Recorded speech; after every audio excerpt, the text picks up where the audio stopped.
Salut à tous, on se retrouve aujourd'hui pour un nouvel épisode d'ActuOM. On va évoquer les dernières infos mercato dans ce court épisode, avec un focus bien sûr sur une arrivée qui semble se confirmer, vous l'aurez vu au titre. On parlera aussi des dossiers Camara et Saliba, mais aussi des intentions de Frank McCourt pour le mercato estival, au milieu des autres rumeurs du jour. Comme dans chaque ActuOM, petite question pour vous, avez-vous toujours espoir de prolonger Camara, ou est-ce que vous vous êtes fait à l'idée de son départ? Je vous attends en commentaire. On commence direct par une info qui nous vient de Florent Germain. D'après lui, l'OM ne disposera pas d'une grosse enveloppe mercato cet été. McCourt ne voudrait pas réinvestir, sachant qu'il considère l'avoir déjà beaucoup fait depuis son arrivée au club. Longoria devra donc composer avec des contraintes, et le mercato devrait être lié à plusieurs ventes, mais aussi se focaliser sur des prêts ou des joueurs libres pour éviter trop de dépenses. On enchaîne sur le dossier Saliba. Son agent a expliqué à Freddie Paxton qu'il n'avait pas de nouvelles de la part d'Arsenal pour le moment. Il ne sait pas ce que comptent faire les Gunners et une discussion devrait prochainement intervenir. Le journaliste Sébastien Denis, quant à lui, pense que l'avenir de Saliba devrait s'écrire à Londres. L'Atlético Madrid était apparemment intéressé, mais ce serait plus forcément d'actualité d'après lui. Concernant le dossier Ocampos, on sait qu'il est très convoité depuis son arrivée à Séville. Todo Ferrares explique que le Bayern Munich est très intéressé, ça parle même d'un montant approchant les 70 millions d'euros, et la bonne nouvelle si ça se fait, c'est que l'OM possède 15% à la revente, ce qui pourrait rapporter un peu plus de 10 millions au club, et ce serait vraiment très intéressant pour nos finances. Sur Boubacar Kamara, une prolongation semble vraiment plus qu'improbable à l'heure actuelle, même si on espère peut-être un peu naïvement un retournement de situation. Foot Mercato évoquait un accord verbal entre le joueur et l'Atlético Madrid,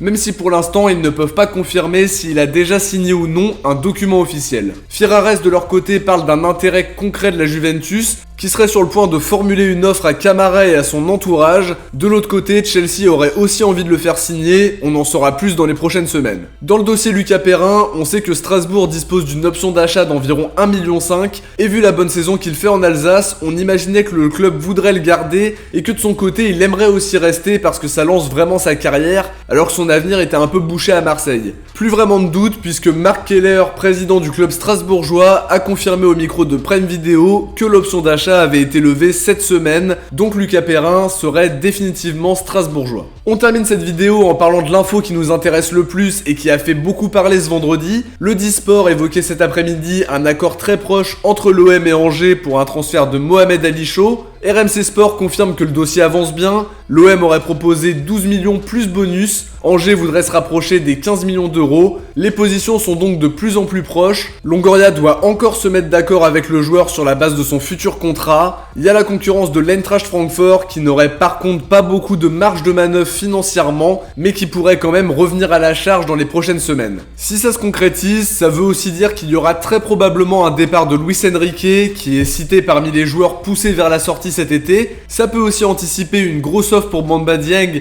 même si j'aimerais vraiment qu'on le garde. On n'est pas à l'abri d'une offre très difficile à refuser vu l'état du marché, et vu les informations sur les moyens du club pour le mercato, je pense qu'une vente est vraiment essentielle pour boucler ce dossier. De notre côté, on arrive à la fin de ce court épisode, j'espère que ça vous a plu. Si c'est le cas, n'hésitez pas à liker et à vous abonner pour ne rien louper de l'actu de l'OM. Je vous invite à aller voir la présentation de Mohamed Ali Chaud justement, que j'ai sorti il y a quelques jours, je vous mettrai le lien en commentaire épinglé. On se retrouve dès ce samedi dans la matinée pour l'avant-match d'OM Lyon. Ciao, portez-vous bien et surtout allez l'OM.